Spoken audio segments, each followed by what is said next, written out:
कहते ही बीता वक्त लौटकर नहीं आता और आने वाला वक्त अनिश्चित यानी इनडेफिनिट है। बीता वक्त बदला नहीं जा सकता और आने वाले कल में क्या होना है ये कोई नहीं जानता, लेकिन क्या ये बात सच है? क्या वाकई बीते वक्त में लौटना और आने वाले वक्त को देख पाना नामुमकिन है? आखिर है क्या? कहने को हम घड़ी देखकर टाइम का ध्यान रखते हैं, लेकिन क्या ये घड़ी की सुइयों की ये टिकटॉक क्या वाकई बस यही है? क्या टाइम के बारे में और जाना अभी बाकी है? टाइम के बारे में जब भी बात होती है तो एक सवाल हर बार आता है, क्या टाइम ट्रैवल पॉसिबल है? टाइम ट्रैवल शायद साइंस की दुनिया में सबसे ज्यादा इंटरेस्टिंग रिसर्च है। मशहूर साइंटिस्ट और फिजिक्स के महारथी एल्बर्ट आइंस्टाइन ने भी टाइम ट्रैवल को लेकर एक थ्योरी की है। कहा जाता है कि मॉडर्न वर्ल्ड साइंटिस्ट में आइंस्टाइन पहले थे जिन्होंने टाइम ट्रैवल की पॉसिबिलिटीज को एक्सप्लोर किया था। आइंस्टाइन ने थ्योरी को 19वीं सेंचुरी में दी, लेकिन हमारे देश इंडिया में टाइम ट्रैवल की थ्योरी नहीं बताएगा सबूत है।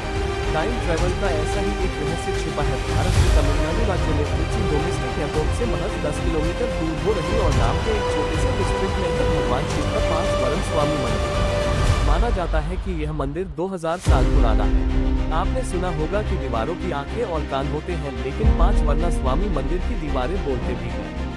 ये बताती है इस मंदिर की दीवारें अपने अंदर समय यात्रा यानी टाइम ट्रैवल के कई राज समेटे हुए हैं। यहाँ आम विजिटर्स की नजरों से दूर मंदिर में एक सेक्शन है। इस सेक्शन में काफी अंधेरा रहता है और मंदिर में आने वाले आम टूरिस्ट शायद यहाँ जाते हैं। इस सेक्शन की दीवार पर एक स्कल्पचर बना है जिसमें एक व्यक्ति साइकिल पर सवार है। आप सोचेंगे इसमें खास गया है, तो मैं आपको बता दूं।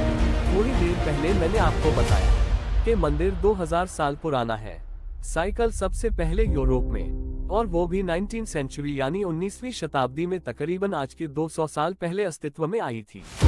अगर यह सच है तो फिर कैसे नक्काशी करने वालों ने इस मंदिर की दीवार पर फ्यूचर में होने वाली साइकिल का स्कल्पचर 2000 साल पहले ही बना दिया? क्या किसी ने समय में पीछे जाकर इन्हें बनाया था, या फिर 2000 साल पहले किसी ने फ्यूचर में ट्रैवल किया था और फिर वापस लौटकर मंदिर की दीवार पर साइकिल पर बैठे आदमी की नक्काशी करवाई? कुछ साइंटिस्ट ने इस बात से इनकार किया कि यह मंदिर 2000 साल से ज्यादा पुराना है। किसी ने ये भी कहा कि मंदिर महज 100 साल पुराना है। लेकिन आपको बता दें कि सभी साइंटिस्ट और इतिहासकार गलत हैं, क्योंकि इस मंदिर के बारे में 7वीं सदी यानी 7th सेंचुरी में लिखी गई किताब, जो कि प्राचीन तमिल में लिखी गई किताब है, उसमें पंचवनु स्वामी मंदिर के बारे में बताया गया है। और अभी थोड़े दिनों पहले अगर आपने प्रधानमंत्री नरेंद्र मोदी का भाषण सुना हो तो उन्होंने भी बताया था कि तमिल इस दुनिया की सबसे पुरानी भाषा है और तमिल लिटरेचर इस दुनिया के सबसे पुराने साहित्य में से, यानी इस किताब के अनुसार यह मंदिर कम से कम 7th सेंचुरी यानी कि 7वीं शताब्दी का तो है। इस क्लेम को और ज्यादा मजबूती देने के लिए हमने कुछ और रिसर्च की और जाना कि वीडियोग्राफर एस्ट्रोलॉजर जॉर्जियस ब्रिटानी ने इस मंदिर का डिटेल डिस्क्रिप्शन अपनी फाइंडिंग में लिखा है और क्लॉडियस में रिपोर्ट लगभग 2000 साल पहले तैयार की थी, यानी इस मंदिर का निर्माण करीब 2000 साल पहले हुआ था। 2000 साल पहले बने पंचवर्णन स्वामी मंदिर में कैसे उस साइकिल की आकृति बन गई जो साइकिल 1900 साल बाद आने वाली थी? टाइम ट्रेवल के बिना ये कैसे पॉसिबल है? टाइम ट्रेवल के इस क्लेम को और मजबूती देता है मंदिर के सेक्शन का दूसरा स्कल्पचर। इस आकृति में एक औरत बनी हुई है जिसकी पीठ पर चमगादड़ जैसे पंख निकले हुए हैं। ये स्कल्पचर सबूत है जेनेटिक इंजीनियरिंग का। जेनेटिक इंजीनियरिंग ऐसे शब्द अक्सर मेडिकल रिव्यूज में सुनने को मिलते हैं। यह एक बेहद कॉम्प्लेक्स तकनीक है जिसे आज भी दुनिया भर के साइंटिस्ट पोषित करने में लगे हुए हैं। आज शायद मानना मुश्किल है, लेकिन साइंटिस्ट्स इंसानों और जानवरों का डीएनए मिलाकर बनाने की कोशिश कर रहे हैं और ऐसा भी माना जाता है क्या आने वाले 100 सालों से भी कम समय में ये संभव होगा जब इंसानों के भी पंख होंगे। लेकिन सोचिए, जो टेक्नोलॉजी आज तक विकसित ही नहीं हुई है वो आखिर किस तरह इस मंदिर की दीवार पर 2000 साल पहले ही बना दी गई? सवाल फिर वही, क्या फ्यूचर में टाइम ट्रैवल संभव होगा और क्या फ्यूचर से किसी ने वक्त में पीछे जाकर इन आकृतियों को बनाया? पंचवर्णन स्वामी मंदिर की दीवार पर बने एक हिडन स्कल्पचर जहां फ्यूचरिस्टिक डेवलपमेंट यानी फ्यूचर में बनने वाली चीजों के संकेत देती है, वहां ऐसी ही आकृतियां हैं जो कि बीते हुए लाखों साल पहले की वास्तविकता पर रोशनी डालती है। मंदिर के कोने में एक ऐसे जानवर की आकृति बनी हुई है जो कि 15 लाख साल पहले विलुप्त यानी एक्सीडेंट हो चुका है। ये जानवर है सेवन टूथ टाइम। अगर आपने हॉलीवुड की फिल्म आई से देखी है तो आप जानते होंगे कि उसमें उनका लेखा जोखा एक ही जगह मौजूद है। फ्यूचर और पास्ट की घटनाओं को इतनी एक्यूरेटली डिस्क्राइब करना तभी पॉसिबल है जब आपने उन घटनाओं को देखा हो, और फ्यूचर और पास्ट के बीच घटी घटनाओं को देखना तभी पॉसिबल है जब आपने टाइम ट्रैवल किया हो। भागवत पुराण में न सिर्फ टाइम ट्रैवल के बारे में विस्तार में समझाया गया है, बल्कि इसमें टाइम डायरेक्शन का भी जिक्र किया गया है। जैसे कि हमने आपसे पहले कहा था, ये समय सिर्फ घड़ी की टिक टॉक नहीं है। और बात अगर टाइम डायरेक्शन की करें, तो अगर आपने हॉलीवुड की इंटरस्टेलर मूवी देखी है तो आप जानते हैं कि उसमें टाइम जॉब, ब्लैक होल और टाइम गैलेशियन के बारे में कई थ्योरी दी गई है। साइंटिफिक थ्योरी की माने तो प्लेनेट टू प्लेनेट टाइम के बीच में की स्पीड अलग अलग है।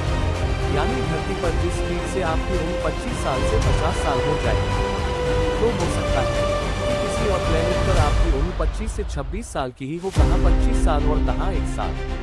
इससे पता लगता है कि समय सभी के लिए अलग अलग गति से चलता है। भागवत पुराण में बताया है कि लाखों साल पहले राजा डाकू भूमि और उनकी बेटी रेवती दिन तो स्टेलर ट्रैवल करके ब्रह्मदेव से मिलने गए। गांगुली ने जब ब्रह्मदेव को बताया कि धरती पर वो किस तरह की दिक्कतें झेल रहे हैं, तो ब्रह्मा जी हंसने लगे और कहने लगे कि जो कुछ भी राजा उन्हें बता रहे हैं सब व्यर्थ है, क्योंकि समय हर ग्रह पर अलग अलग गति से बीत रहा है। राजा और उनकी बेटी को महसूस नहीं हुआ, लेकिन धरती पर 116 मिलियन साल बीत चुके थे, और जब वो दोनों वापस धरती पर जाएंगे तब वहां पहले जैसा कुछ नहीं होगा। सदियों पहले, लाखों सालों पहले हमारे ग्रंथ टाइम ट्रैवल और टाइम डाइजेशन जैसे कॉन्सेप्ट को डिस्कस कर चुके हैं, लेकिन विदेशी सभ्यताएं इसे झुठलाती आई है।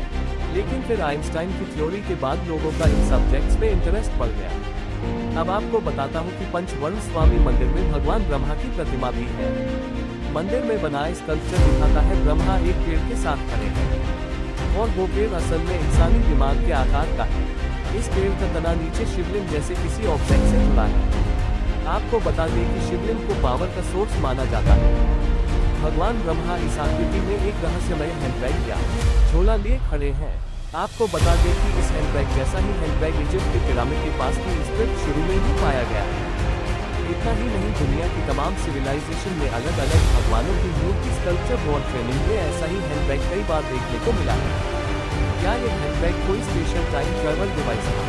ये कोई पावर था जिससे टाइम ट्रैवल संभव हो पाता था?